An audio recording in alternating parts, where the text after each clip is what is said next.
Hi, my name is Vishal. We'll see sampler info node and its options today. Sampler info node is a utility which you can find it in Hypershade.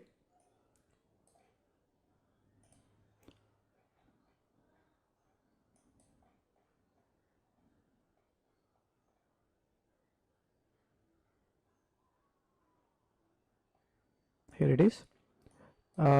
Much better way is press tab on the keyboard and just type sampler info like that and you get it. Okay, so sampler info samples information and you can use that information anywhere. So precisely we have this point world here. So point represents the position of anything you are dealing with in the world space is a point world. So what I will do to better understand this is I've created a polygonal sphere in the viewport. It's at the origin and I will assign a shader to it.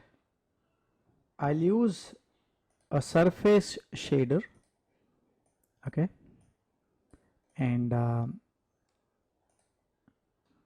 I pressed a 3 on the keyboard by selecting the node, and now I've got the point world. I'll connect it to the out color of the surface shader, and I'll assign the surface shader to this sphere. Now you see the object is in black color. If I move this object, I need to press 6. You see the color of the object changes. I think it's not very clear. So what I do is I will select, apply a key for the translate X, and I will move it to 12 units on frame number 50. Now without selecting the object, I can see the object color is changing.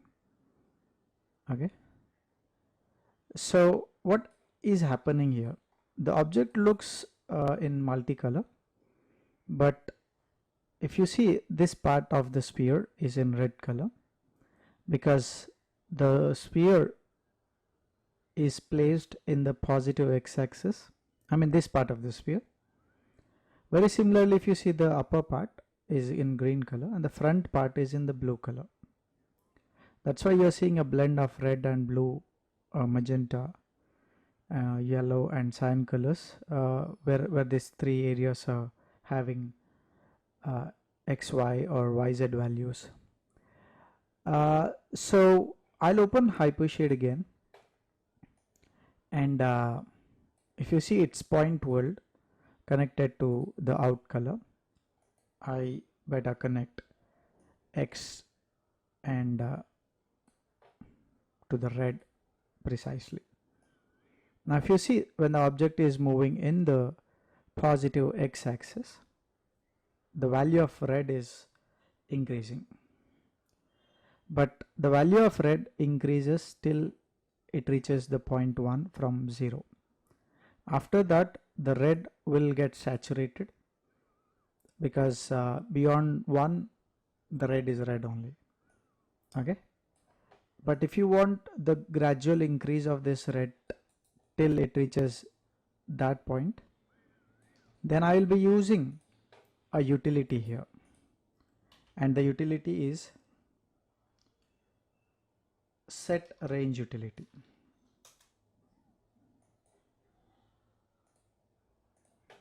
Okay, and I will connect this X to the value of the set range and the out value X to the red color. Now select the set range and open the attributes, and I'll tell the red is basically between 0 to 1 only. So I say old minimum is ranging from 0 to 1.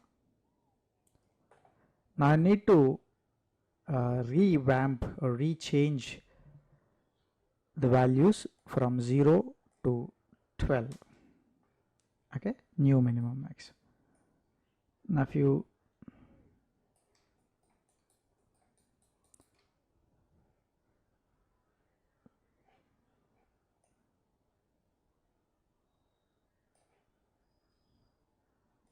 let's try it this way.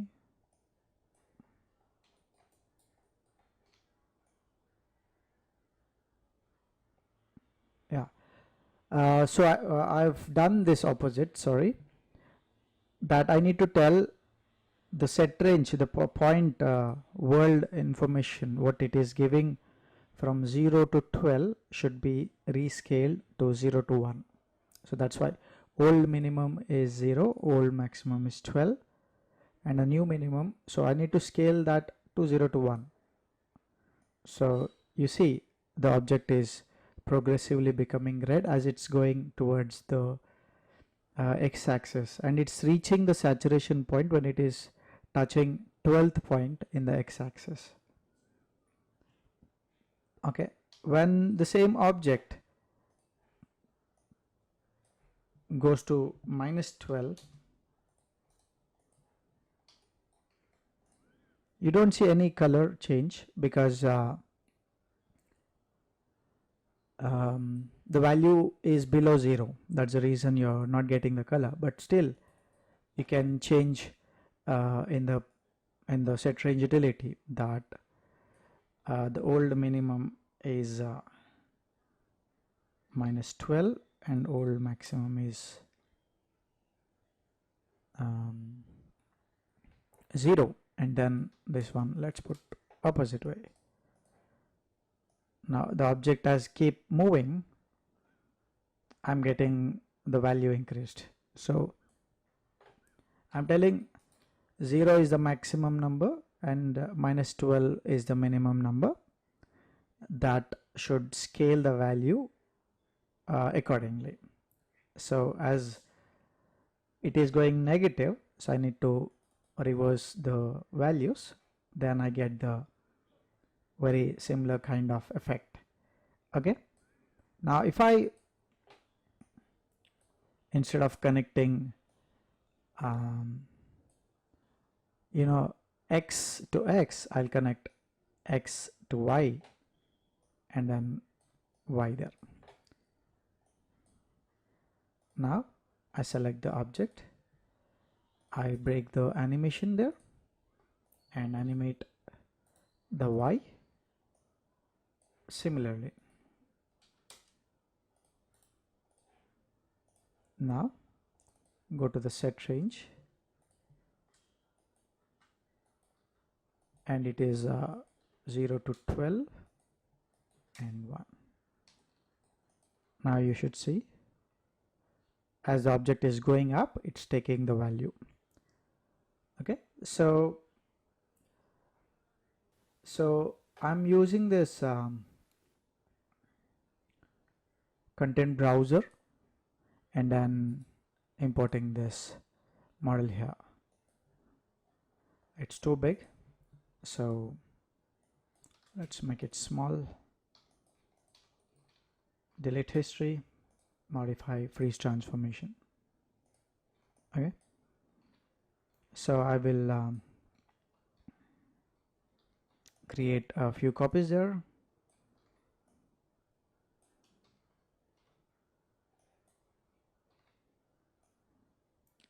A lot of them.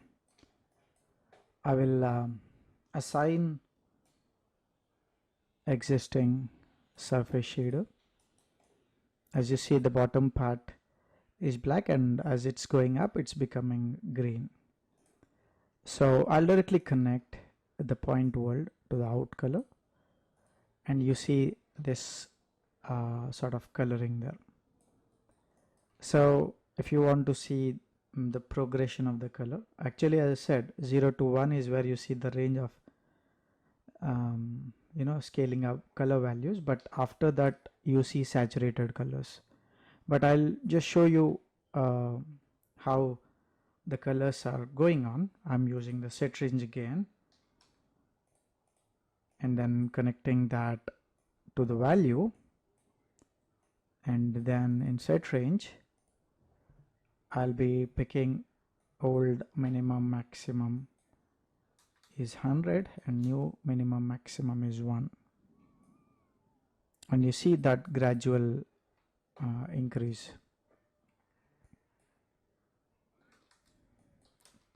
Yeah, I need to do that with sorry, all the channels. Now you see sort of gradient here, but I'll just choose the software, Maya software renderer, and then render it. And then if you just see, this is the output, but when I pick the red channel, the red progression, the green from the it's vertical, and blue the depth. So that's the all channel information. So I really need not do this set range adjustment. Generally, when you render an EXR file, your COM software will understand and you can scale it up. But if you're not dealing with a EXR file, then you can scale here and then render it in a range what you're looking for. This pass is also can be used as a dry ice pass, or fog pass, or atmosphere pass compositing. Okay, because dry ice will be on the ground, so if you want anything foggy from the ground, you can use the Y channel, and you want atmosphere, then you can use the blue channel. But the thing is, blue is not always deep of the camera, because when I rotate it, the blue is not deep here. So this doesn't work if you are rotating the view apart from what I have set right now. For that, I have a different option in the set sampler info, but yeah, you can use this mainly for position pass and compositing in the post. And if you are expecting any control, I better suggest you to use sampler info, set range, and deal with it. So we will see this point to the object node now. So we have very same setting, but what I do is I connect the point object to the out color.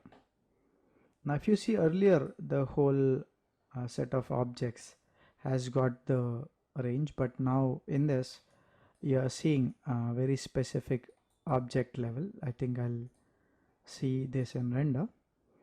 You should able to see every object has got such gradient at object level, not on the scene level. Again, we'll better connect the set range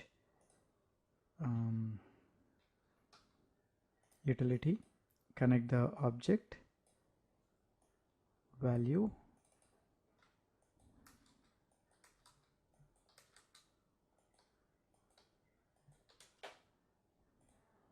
and now I'll render the scene.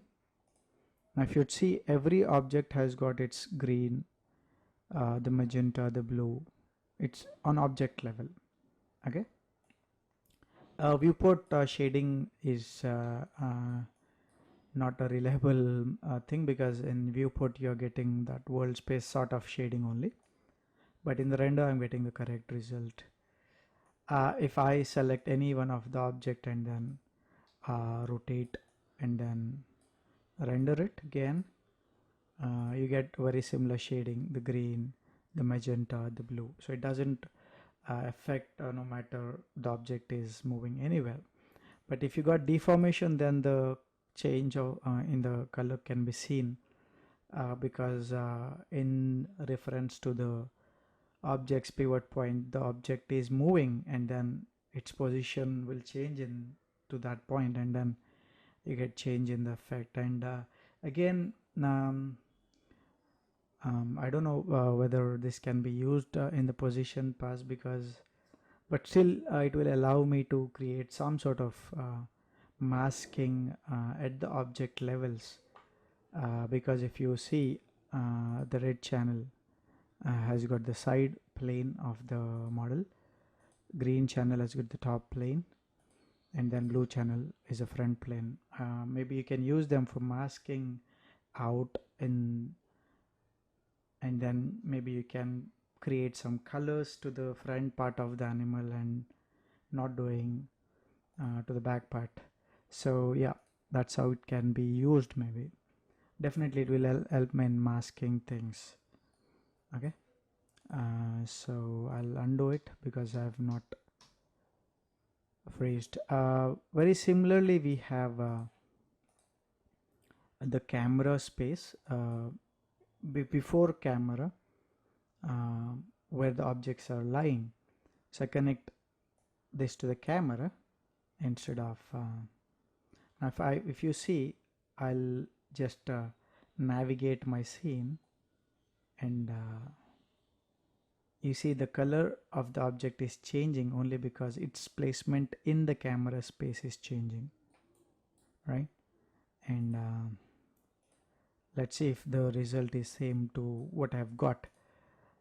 So in camera space, let's say I'll pick the Z and then see the Z part only, the Z space. Okay,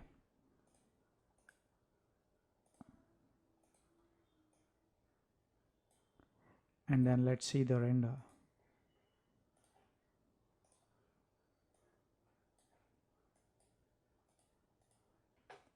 I'm not reading render blue, so I think I'm on the negative side. So let me try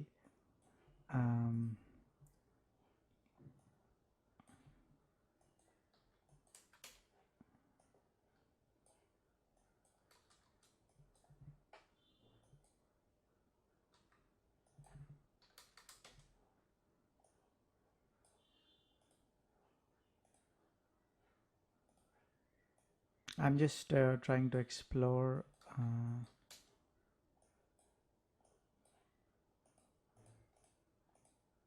before camera. Is it negative side of the camera or the positive side of the camera?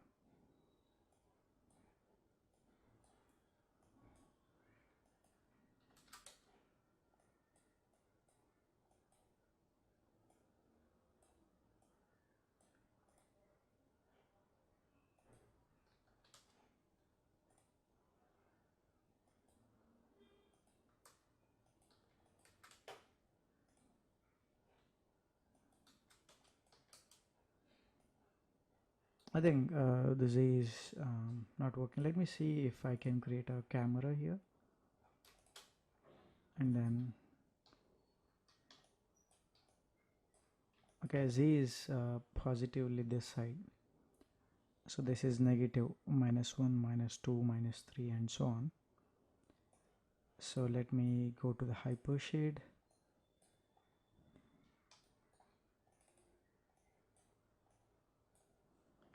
So it's from 0, sorry, it is -100 to 0, because -100 is the least value, then 0. Let me try it again.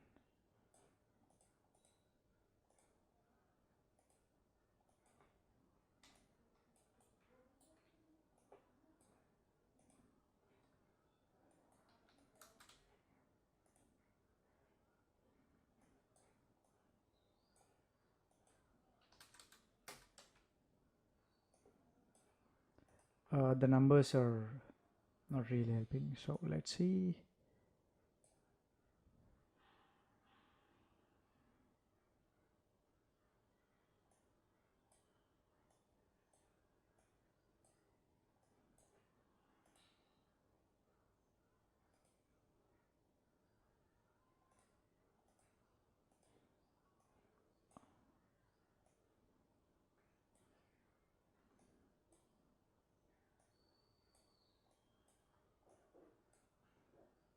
See, actually I'm just expecting this sort of depth in the camera space in the Z axis.